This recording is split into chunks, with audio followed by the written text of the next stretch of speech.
The linebacker room still has a depth problem, and there is a veteran available right now who has started 83 NFL games and cost almost nothing. Kirk Cousins said something about this quarterback room that nobody saw coming, and it changes the whole narrative. Brock Bowers just got listed as a future trade candidate, and that conversation needs to be addressed head on, and Nakobe Dean has not been seen at mandatory minicamp yet. Raider Nation, if you bleed silver and black, stay right here. The linebacker room has a depth problem, and the name Bleacher Report just threw out is Kenneth Murray, a 27-year-old former first-round pick who started 14 games for the Tennessee Titans in 2024 and 16 games for the Dallas Cowboys. In 2025, finishing last season with 81 tackles, 1 sack, 2 passes defended, and 4 tackles for loss. Christopher Knox made the case directly. The Raiders need more experienced depth behind Nakobe Dean and Key Walker. And Murray fits that profile better than almost anyone else still available at this point in the offseason. And honestly, the argument is hard to dismiss. The Raiders spent big money on Dean and Walker, and both of them have injury histories that are too real to ignore. Dean missed 7 games last season. Walker has dealt with his own availability issues. If either one goes down for any stretch of time, the depth behind them right now is Cody Lindenberg and Tommy Eichenberg, 2 promising young players who have barely taken NFL defensive snaps. That is a thin safety net for a defense that is counting on its linebacker room to be a strength in 2026. Murray fixes that problem in the most direct way possible. He has started 83 games in his career. He knows what it means to play in a real NFL defense under real pressure.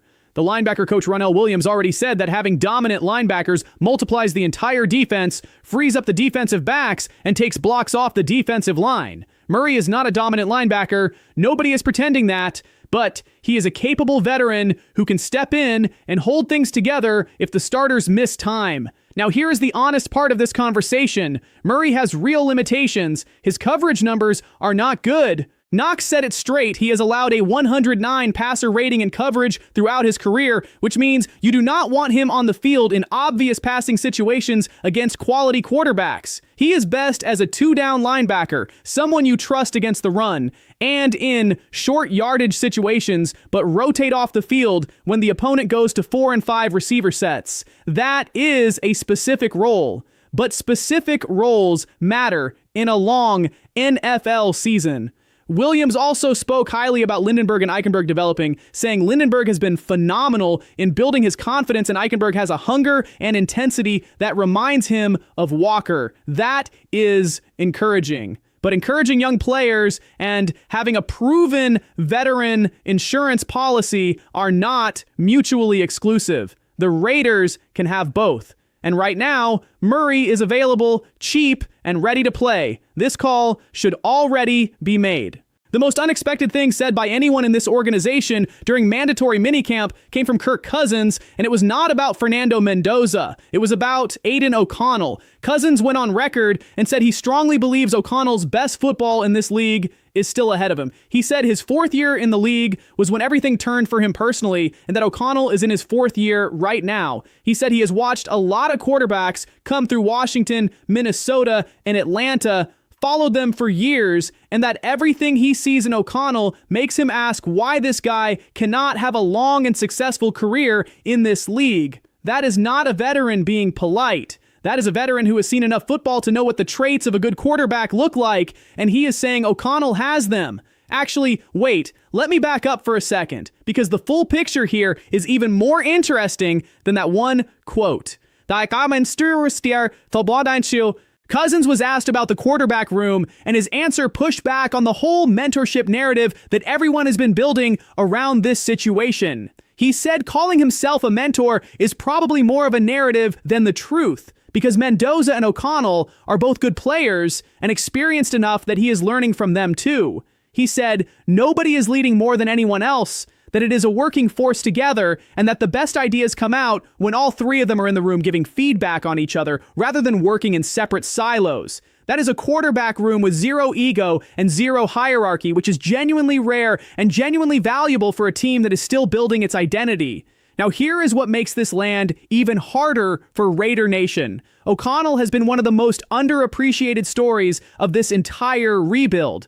He fought for this franchise through 3 different head coaches under the worst possible circumstances and never once made it about himself. Cousins, seeing his 4th year as a turning point, is not just a nice thing to say. It is a real football observation from someone who lived that exact trajectory. Whether O'Connell stays in Las Vegas or gets traded this offseason, the fact that the veteran brought in to replace him is standing up in mandatory minicamp and vouching for his ability says everything about the character of this quarterback room. This is what a healthy locker room looks like, and Raider Nation should feel good about what is being built in that building right now. Pro Football Focus just did something that is going to make Raider Nation uncomfortable, and it involves Brock Bowers, because Dare Carragher listed him as a possible future trade candidate and gave a real argument for why that scenario is not as crazy as it sounds. Let me be clear about something before I break this down. Trading Brock Bowers right now would be one of the dumbest decisions this franchise could make, and nobody inside that building is seriously considering it. He is 23 years old. He has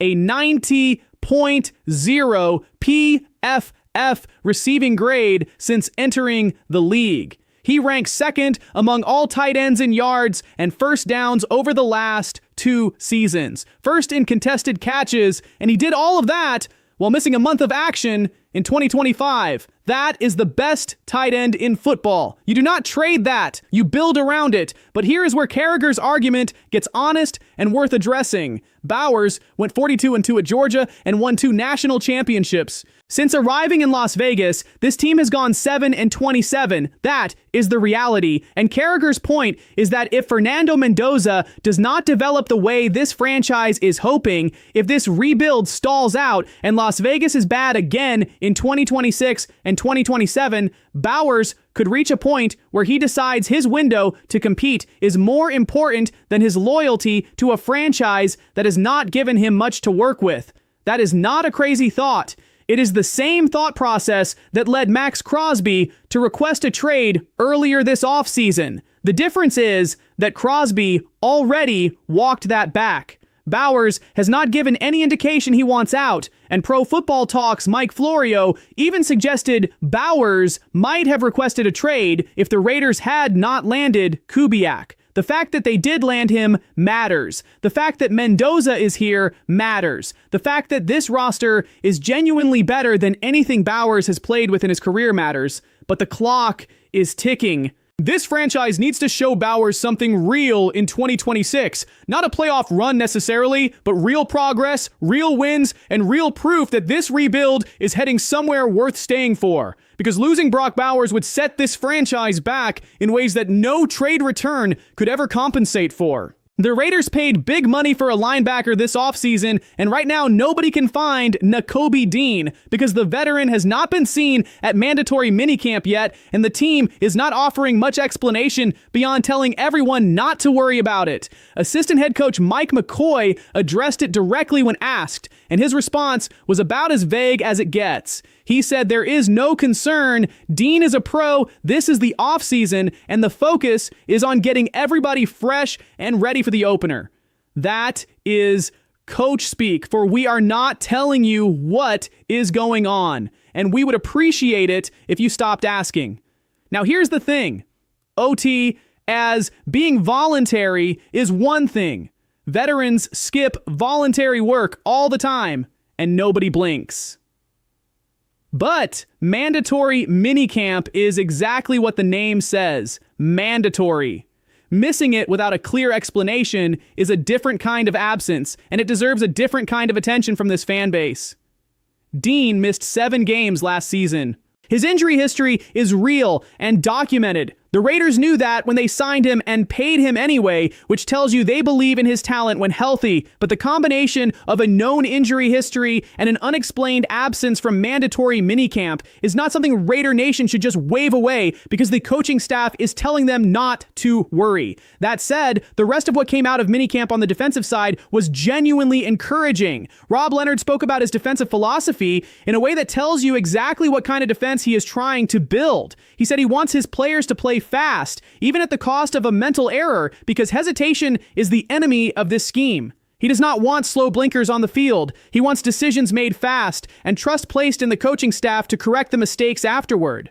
That is a coordinator who understands that talent without aggression is wasted, and that is exactly the kind of mindset this defense has been missing for years. Leonard also opened up about his own development as a coach, admitting he was terrible in his first year as a position coach at the Giants, and that he focused on evolving rather than chasing the next job. That kind of self-awareness from a coordinator is rare, and it matters. But none of it means anything if Dean cannot get on the field and stay there. His availability is the single biggest variable for this linebacker room in 2026, and right now, that variable is pointing in the wrong direction.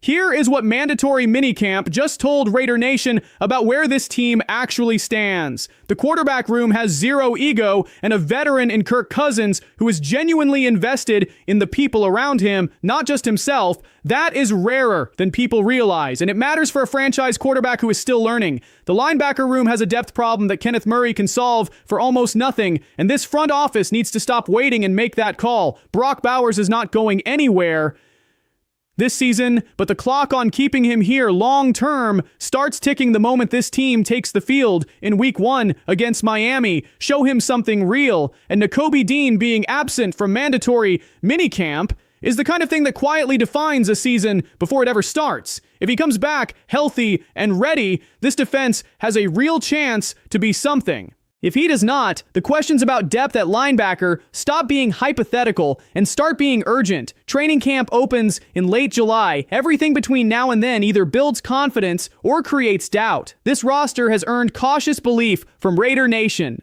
Now, it is time to finish the work. Drop your take in the comments. This space belongs to everyone who lives by just win baby and never walked away from the silver and black.